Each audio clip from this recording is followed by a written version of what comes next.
Chapter 17. I slipped into my house through the back door. I signaled to Molly to be quiet. Then we tiptoed across the kitchen to the front hall.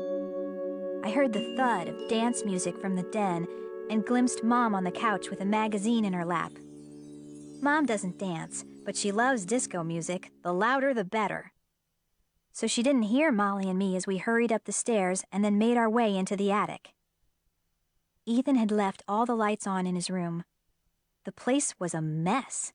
He had dirty clothes heaped everywhere, PlayStation game discs and manga comics scattered over the floor, an open bag of cheese doodles on his computer keyboard, empty soda cans and balled-up jeans on his bed. Molly and I stepped through the mess to the far end of the room. Slappy was propped up in the brown leather armchair by the window. The dummy's hands rested on the chair arms. He stared straight ahead. "We know your secret, Slappy," I said. My voice sounded funny, shrill and tight. My chest felt all fluttery. I tapped the dummy's wooden head. "See? I even know your real name." I expected him to move or speak. But he just kept staring at the other wall. Molly dropped down on the edge of Ethan's cluttered bed. I could see she was frightened, too. "Don't mess around," she said softly. "Read the words before he does something horrible." I held the photo tightly in both hands to keep them from shaking. "Goodbye forever, Slappy," I said.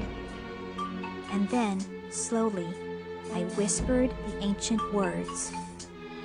Karu, Mari, Odona, Loma, Molonu, Karano. Silence. I could hear the blood throbbing in my ears. And then I gasped as the dummy's hands slipped off the chair arms, and he slumped forward until his head rested in his lap. He stayed there, limp and lifeless.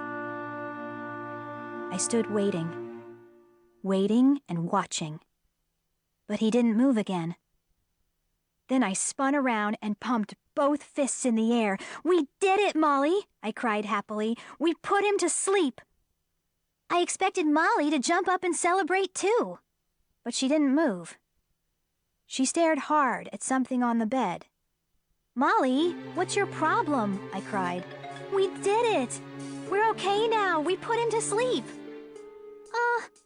Wait a sec, Britt," Molly murmured.